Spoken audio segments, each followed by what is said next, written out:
Aujourd'hui, je vais essayer quelque chose d'un peu fou. Tester Windows XP en 2026. Windows XP est officiellement installé. Je vais tenter d'installer Minecraft, de lancer Steam pour jouer à des jeux, naviguer sur internet, découvrir des fonctionnalités cachées et même essayer d'activer Windows XP par téléphone pour voir si ça fonctionne encore à l'heure actuelle. Regardez-moi ça, le navigateur s'ouvre, je vais tenter aussi Spotify. Et là, incroyable, le jeu est en train de se lancer. À ce stade, vous pensez probablement que c'est impossible. Eh bien, détrompez-vous parce que dans cette vidéo, je vais vous prouver le contraire. Vous allez voir qu'avec quelques outils et des configurations assez simples, il est possible de libérer toute la puissance de ce système d'exploitation légendaire sorti en 2001 et dont le support a été abandonné il y a maintenant plus de 10 ans. Et une fois que c'est fait, c'est complètement fou. Steam se lance, vraiment, sur Windows XP. On va aussi tester de connecter la machine directement à Internet et voir si elle va se faire infecter par des virus instantanément.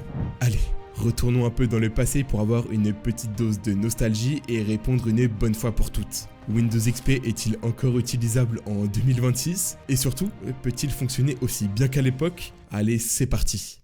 La toute première étape, évidemment, ça va être d'installer Windows XP. Et là, vous vous demandez peut-être, mais comment on installe un système aussi ancien en 2026? Eh bien, étonnamment, c'est beaucoup plus simple que vous imaginez. Pour éviter de massacrer mon vrai PC, je vais utiliser une machine virtuelle. En gros, c'est comme un ordinateur à l'intérieur de mon ordinateur, totalement isolé, que je peux configurer comme je veux, lancer, éteindre, casser et recommencer sans aucun risque. Pour faire ça, il me faut d'abord l'ISO de Windows XP. Un ISO, c'est tout simplement une image du disque d'installation original.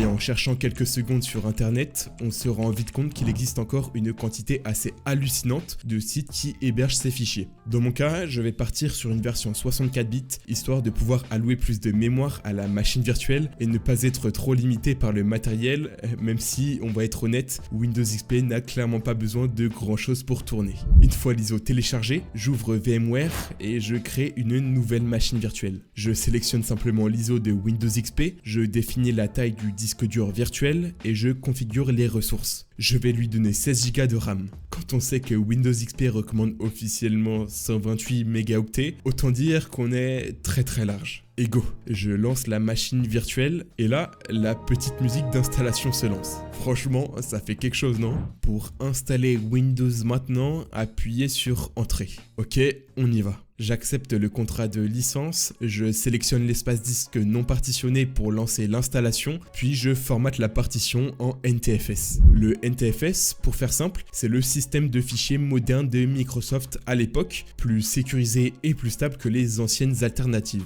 Une barre de chargement apparaît pendant que les fichiers sont copiés et la machine redémarre toute seule. À partir de là, on passe à la configuration. Je règle les options de langue et de région, évidemment en français, je mets le clavier en AZERTY pour éviter de devenir fou plus tard, et hop, suivant. Alors, on me demande mon nom. Je mets Parlons Cyber, et pour l'organisation, Parlons Cybercorp. Jusque-là, tout va bien. Sauf que maintenant, Windows me rappelle qu'il faut une clé de produit valide. Et évidemment, je n'en ai pas sous la main. Petit détour par internet, et quelques recherches plus tard, je tombe sur une clé qui fonctionne parfaitement. Je la rentre, et on peut enfin continuer. Je définis ensuite un mot de passe, je règle le fuseau horaire sur la France pour être à l'heure, je laisse les paramètres réseau par défaut, suivant, et l'installation finale se lance. Et là, c'est génial. On a même les petits messages de présentation qui défilent sur la droite de l'écran, exactement comme à l'époque. Regardez-moi ça. Et bien sûr, le logo de Windows XP apparaît. Dernière étape, l'écran de connexion. J'entre mon mot de passe, et voilà, c'est fait. Windows XP est officiellement installé et tout ça en 2026. Windows XP, c'est l'exemple parfait d'une technologie qui a marqué son époque. Mais quand on parle de projets sérieux, utiliser des infrastructures dépassées, ce n'est clairement pas une option. Et justement, pour créer un site web, il y a quelque chose qu'on ne peut pas négliger, l'hébergement web. Et c'est là qu'intervient O2Switch, le partenaire de la vidéo que vous connaissez peut-être. O2Switch, c'est un hébergeur web 100% français qui propose 3 offres incroyables, dont l'offre cloud cloud pour s'adapter à tous vos besoins. Avec cette offre, vous pouvez choisir la puissance dont vous avez réellement besoin tout en profitant de leurs gros points forts historiques. Stockage illimité en 100% NVMe, nombre de sites, base de données et bande passante illimitée et un nom de domaine offert. Côté performance, O2Switch utilise son propre serveur web maison appelé PowerBoost pour des temps de chargement ultra rapides, même quand votre site commence à recevoir beaucoup de trafic. Mais là où O2Switch fait vraiment la différence, c'est sur la sécurité. Leur système TigerGuard analyse en temps réel tous les scripts PHP de votre hébergement et bloque automatiquement le moindre comportement suspect. Et avec Tiger Protect, vous pouvez corriger les menaces avant même qu'elles ne deviennent un problème. Évidemment, tout ça est soutenu par un support technique français disponible 24 heures sur 24 et 7 jours sur 7. Et si vous avez déjà un site ailleurs, la migration est totalement gratuite. En ce moment, il y a une grosse promotion sur l'offre cloud, idéale pour lancer un projet sans exploser votre budget. Et en plus, c'est cumulable avec mon code promo ParlonsCyber10 qui vous donne 10% de réduction supplémentaire. Donc si vous cherchez un hébergement rapide, sécurisé, fiable et vraiment made in France, je ne peux que vous recommander O2Switch. Le lien est en description ou en scannant le QR code à l'écran. Bon, maintenant que tout est prêt, on va vraiment commencer à explorer le système. Déjà, première chose à faire, se mettre en plein écran, histoire que ce soit plus agréable pour vous et pour moi aussi. Alors, voyons voir. Rien que le menu démarrer, regardez-moi ça. Le logo vert, les icônes bien épaisses, les animations, c'est fou comme ça, une identité visuelle hyper marquée. Aujourd'hui, on reconnaît Windows XP en une demi-seconde. Je suppose que pour la résolution, ça se passe dans le panneau de configuration. Hop, panneau de configuration, apparence, changer la résolution de l'écran. Yes, c'est exactement ici. Et tant qu'on y est, on peut aussi changer le fond d'écran. Regardez-moi tous ces wallpapers par défaut. Il y en a plein, mais évidemment, je vais choisir celui-là. La fameuse colline, le ciel bleu, la photo la plus vue de l'histoire de l'informatique, je pense. Voilà, là on est vraiment chez Windows XP. Petit détail intéressant par contre, même si j'ai tout configuré en français, une partie du texte reste en anglais. Je pense que ça vient de l'ISO que j'ai choisi, qui ne gère pas totalement la langue française. Sur le bureau, on peut voir aussi l'ancienne icône de la corbeille. Regardez-moi ça. Qu'est-ce qu'on a d'autre ? En bas à droite, on peut ouvrir le centre de sécurité. On nous dit que le pare-feu est activé, on peut activer les mises à jour automatiques et surtout, un gros message qui nous conseille d'installer un antivirus. Spoiler, on va clairement en avoir besoin dans quelques minutes. En fouillant un peu plus, je tombe même sur Outlook Express avec un mail de bienvenue directement envoyé par Microsoft. On a aussi le Windows Media Player. Alors évidemment, il permet de lire des vidéos et de la musique, mais quand j'essaye d'ouvrir certaines pages ou contenus en ligne, la page ne peut pas être affichée. Sans surprise, beaucoup de services ne sont tout simplement plus compatibles. C'est assez drôle, le système propose une sorte de visite guidée du système qui explique comment utiliser les fonctionnalités de base, comment gérer vos fichiers, personnaliser votre PC. Franchement, pour quelqu'un qui découvre l'informatique à l'époque, c'était super bien pensé. Si je me balade maintenant dans mes documents, regardez-moi toutes ces anciennes fenêtres, ces anciens boutons et même ces vieux logos. Tout a changé depuis. Dites-moi d'ailleurs en commentaire, est-ce que vous préférez l'interface de Windows XP ou celle de Windows 11 d'aujourd'hui? Autre truc assez fou, si on va dans tous les programmes, il y a une quantité énorme d'applications installées par défaut. Notepad, l'invite de commande, la calculatrice et bien sûr Paint. Regardez-moi ça, incroyable. Toutes les fonctionnalités de base sont là. Dessiner, effacer, remplir, changer les couleurs. C'est simple, mais ça fait le job. Pareil pour WordPad qui permet d'écrire et de mettre en forme du texte sans rien installer de plus. Et puis, évidemment, il y a aussi plein de jeux. Et Windows XP, c'était aussi ça. Le solitaire, le démineur, le flipper. Allez, on lance une petite partie. Franchement, rien que pour ça, on pourrait presque dire que Windows XP vaut encore le coup. Mais bon, tout ça, c'est bien beau pour de la nostalgie. La vraie question maintenant, c'est est-ce qu'on peut vraiment utiliser Windows XP en 2026 pour des usages modernes? Et pour ça, pas le choix. Il faut passer par Internet. Je lance donc Internet Explorer. Et là, ça commence mal.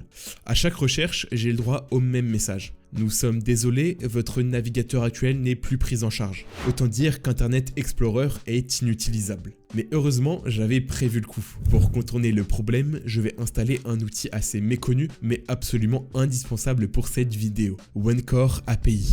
En gros, cet outil permet d'ajouter une couche de compatibilité moderne au système et d'autoriser la prise en charge de fonctionnalités et de bibliothèques que Windows XP n'a jamais eu à la base. Je télécharge donc la dernière version disponible sur leur GitHub, sortie il y a à peine un mois, en version 64 bits pour que ça corresponde à mon ISO. Je glisse le fichier dans la machine virtuelle, j'extrais le zip, je lance l'installation, ça prend quelques minutes et voilà, installation terminée. Maintenant, pour naviguer sur internet, je vais utiliser Supermium. C'est un navigateur web moderne spécialement conçu pour Windows XP et les versions anciennes de Windows et surtout, il est basé sur Chromium.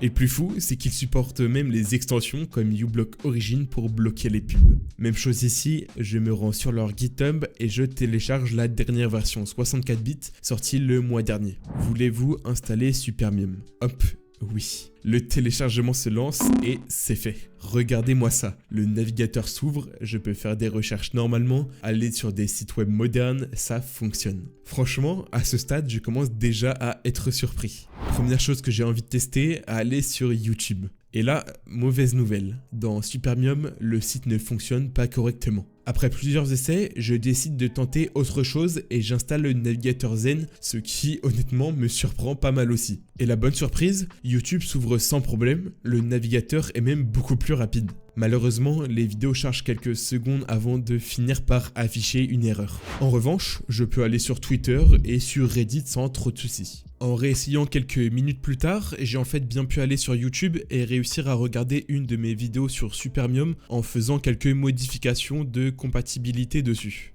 Bon, voyons voir ce qu'on peut tester d'autre. Ah, je sais. Essayons d'installer Discord. Je clique sur télécharger pour Windows, l'exécutable se télécharge bien, on le voit en bas à gauche. Parfait. Je le lance et là, message d'erreur. Il faut installer .NET 4.5 pour que ça fonctionne. Sauf que, impossible. L'installation échoue avec une erreur. Quelques minutes plus tard, je tente une autre approche. Je copie directement le dossier de Discord depuis mon PC principal vers la machine virtuelle. Je lance l'exécutable, il se lance mais je reste bloqué sur l'écran de mise à jour de Discord, celui que vous connaissez tous. Par contre, point très intéressant, Discord fonctionne parfaitement dans le navigateur. Appel, message, tout marche. Je ferme tout ça via le gestionnaire des tâches et je décide de tester quelque chose de plus classique. Est-ce qu'on peut utiliser une suite bureautique? Par exemple, LibreOffice. Je télécharge la version portable parce que d'après mes tests, c'est la seule qui semble fonctionner correctement sur Windows XP, contrairement à l'installeur MSI classique qui refuse tout simplement de s'exécuter. Petit détail important au passage, dans les propriétés des applications que je teste, dans l'onglet compatibilité, je force le mode de compatibilité en Windows 10 22 H2. C'est ce qui permet à beaucoup de logiciels de se lancer malgré l'âge du système. Je lance l'installation, je mets la langue en français, suivant, installé, et là, un nouveau dossier LibreOffice apparaît. À l'intérieur, toutes les applications sont là. Et incroyable, en ajustant les paramètres de compatibilité, je peux lancer LibreOffice Writer sans problème. Même chose pour Calc, l'équivalent d'Excel. Tout fonctionne. Je vais tenter aussi Spotify. L'installeur se lance sans aucun souci, je peux même me connecter à mon compte. Je vous rappelle qu'on est quand même sur Windows XP, c'est complètement irréel. Malheureusement, après quelques secondes, l'application commence à bugger et finit par crasher. Donc oui, ça démarre mais ce n'est clairement pas stable. Il reste maintenant un point important à vérifier et on l'a vu dès le début, sur cette machine il n'y a aucun antivirus. Et clairement, connecter Windows XP à internet sans protection en 2026, c'est un peu comme laisser la porte ouverte avec un panneau « Servez-vous ». Du coup, pour régler ça, je vais tenter d'installer Avast, que j'ai d'ailleurs testé récemment dans une autre vidéo. Et bonne nouvelle, sur le papier, il existe une version spéciale pour Windows XP. Je me rends donc sur le site, je lance le téléchargement, mais là, problème. J'ai bien un petit fichier qui se télécharge, mais rien ne se lance vraiment. Impossible d'aller plus loin. Mais là où ça devient intéressant, c'est qu'en cherchant un peu plus loin, je tombe sur une archive de l'antivirus Malwarebytes datant de 2018, disponible sur Internet Archive. Et là, incroyable, il y a un exécutable de dispo. Je le lance, l'installation démarre et magie, ça fonctionne vraiment. Regardez-moi ça, j'ai toutes les fonctionnalités, l'interface complète et je peux même lancer un scan du système. Verdict, 0 menace trouvée. Mais en tout cas, l'antivirus a l'air de fonctionner normalement. Maintenant, passons à quelque chose que vous connaissez tous. Minecraft. L'objectif est simple, voir s'il est possible de jouer à ce jeu sur Windows XP en 2026. J'installe le launcher sans trop de soucis, tout se passe bien, mais au moment de le lancer, c'est un échec total. Impossible de le démarrer. Clairement, le jeu n'est plus du tout pensé pour ce système. Si ça vous intéresse, dites-le moi en commentaire, je pourrais faire une vidéo dédiée où je tente de le faire fonctionner en modifiant des paramètres, en bidouillant encore plus loin. Avant-dernière grosse étape de cette vidéo, Steam. Et là, si j'arrive à refaire ce que j'ai réussi pendant mes tests, franchement, ça va être incroyable. Je me rends sur le site de Steam via Zen, je télécharge l'installeur comme sur un Windows classique, je choisis la langue, le dossier d'installation et le téléchargement se termine sans problème. Je modifie les paramètres de compatibilité comme d'habitude et je lance Steam. Sauf que là, gros souci, Steam reste bloqué sur l'écran de mise à jour. Le chargement est infini. J'ai littéralement attendu presque 1 heure sans aucun changement. Mais heureusement, la solution est en réalité assez simple. Il suffit d'aller dans les propriétés de l'application et d'ajouter quelques arguments comme ceci. J'applique les changements et OK. Et une fois que c'est fait, c'est complètement fou. Steam se lance, vraiment, sur Windows XP. Je ne m'y attendais pas du tout. Maintenant, la vraie question, est-ce qu'on peut lancer un jeu? Dans ma bibliothèque, il y en a pas mal. Je commence par Aim Hero, un jeu de tir. Le jeu s'installe correctement, mais au lancement, rien ne se passe. J'enchaîne avec d'autres tests, Mtastic, Bread and Fred, Combat Master, Fall Guys, Garry's Mod, et malheureusement, aucun ne veut vraiment se lancer. Clairement, soit l'OS, soit la machine virtuelle, soit les dépendances graphiques ne suivent pas. Mais il me reste un dernier espoir. Brolala. Allez, je clique sur jouer. Pour l'instant, rien, je commence à perdre espoir. Et là, incroyable, le jeu est en train de se lancer. Chargement des fichiers du jeu, connexion au serveur Steam. J'avoue, j'ai un peu peur, à tout moment ça peut cracher. Et pourtant, on y est. La musique du jeu se lance. Bon, ce n'est clairement pas ultra fluide, mais je peux littéralement jouer. Allez, je lance une partie en entraînement, regardez-moi ça. Je suis bien sur Windows XP en 2026 et ça fonctionne. Donc oui, il est possible de jouer à certains jeux modernes sur ce système d'exploitation. Et pour finir cette vidéo, j'ai envie de tester quelque chose d'un peu absurde mais mythique. Est-ce qu'il est encore possible d'activer Windows XP par téléphone comme à l'époque? Je clique sur activer Windows, puis sur je veux téléphoner à un représentant pour activer Windows. Après quelques secondes, 2 numéros apparaissent, dont un numéro gratuit. Évidemment, c'est celui-là que je vais appeler. Et là, incroyable, ça répond. Écoutez ça. Bonjour, merci d'avoir appelé le service d'activation des produits Microsoft. Pour consentir à l'enregistrement ou à la surveillance de cet appel, appuyez sur 1. Pour continuer sans enregistrement ni surveillance, appuyez sur 2. Bon, c'est un peu long, alors je vais appuyer sur 2. Pas envie de me faire surveiller. Pour activer votre produit rapidement et facilement, veuillez consulter notre portail d'activation en ligne à l'adresse suivante. Et finalement, le service me redirige vers un site web pour activer Windows.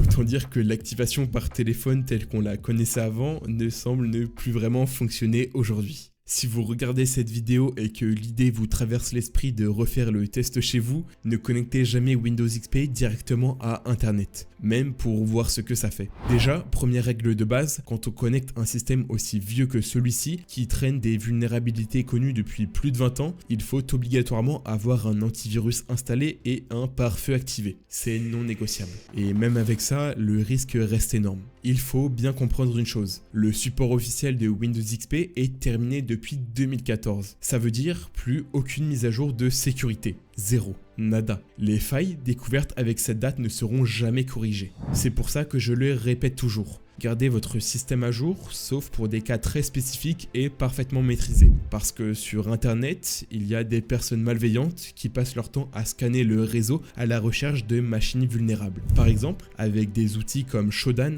dont j'ai déjà parlé dans une autre vidéo, il est possible de rechercher des ordinateurs Windows XP encore exposés et accessibles depuis Internet. Et pourtant, aussi fou que ça puisse paraître, Windows XP n'a pas totalement disparu. Selon StatCounter, un service d'analyse du web, en mars 2024, environ 0,39% des ordinateurs de bureau fonctionnaient encore sous Windows XP. Dit comme ça paraît insignifiant, sauf que si on rapporte ça aux chiffres de Microsoft, qui estime à environ 1,4 milliard le nombre de PC Windows dans le monde, ça représente quand même 5,5 millions d'ordinateurs encore sous XP aujourd'hui. Les raisons sont multiples. Dans certains endroits du monde, l'accès à du matériel récent est compliqué. Dans d'autres cas, ce sont des usages très spécifiques. Et parfois, tout simplement des personnes âgées qui se fichent complètement d'avoir Windows 11 tant que ça marche pour envoyer un mail ou écrire un document. Il se dit même que l'armée américaine utiliserait encore Windows XP pour certaines tâches très précises, notamment sur des systèmes critiques isolés d'Internet, justement pour éviter des risques liés à des mises à jour modernes